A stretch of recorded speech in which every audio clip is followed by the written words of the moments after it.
Today we begin our journey toward Jerusalem using the Gospel of Luke as we follow Jesus. And today we're in the Gospel of Luke chapter 9. We'll begin with verse 51 through 62. Luke 9, 51 through 62. In that passage, we read that Jesus was determined to go to Jerusalem because he knew that his time to die had finally come. And he was going to die for the sins of the world. All of that was getting close, and so he begins his journey. As he and his disciples went, someone came up to him and they wanted to follow him. And Jesus warned him that it wouldn't be easy. He invited someone to follow him, but they gave an excuse. Finally, Jesus said, "No one who puts his hand to the plow and looks back is living in God's kingdom." So Jesus has set his face to go to Jerusalem. This will be his final journey. And in that city, he will meet opposition and betrayal, a trial and death, and ultimately resurrection.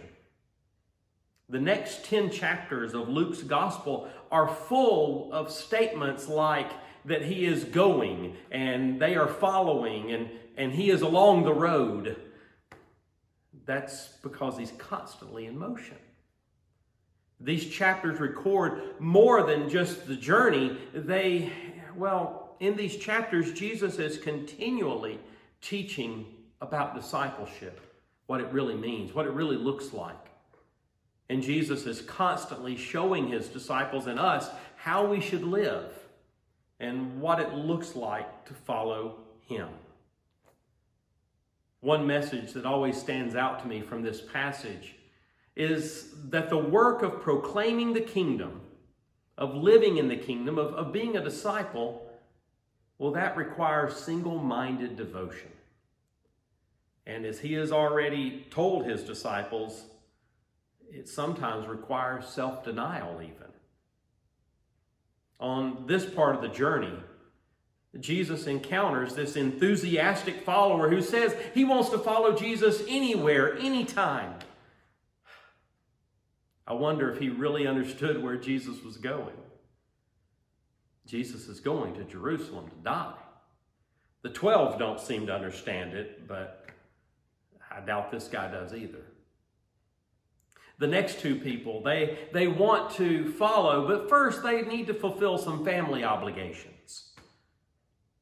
In each case, Jesus reminds them and us of the uncompromising character of discipleship.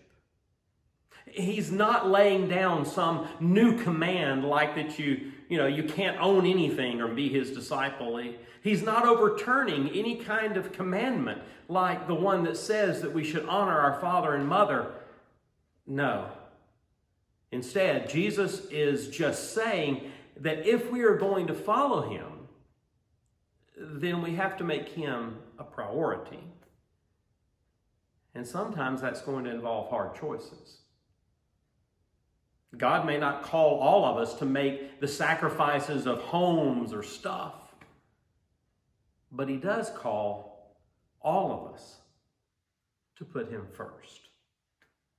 He wants our total commitment if we're going to call ourselves his disciples. So, as you think about this, have you ever had a situation where you had to choose Jesus or following Jesus or being a faithful disciple of Jesus over something else? Have you ever had a situation where you should have, but didn't? Where do you feel the tension between the demands of the world and being a disciple? Today, in your prayer time, think about how often you choose Jesus and how often you choose anything else. How can you make Jesus a priority? God bless you.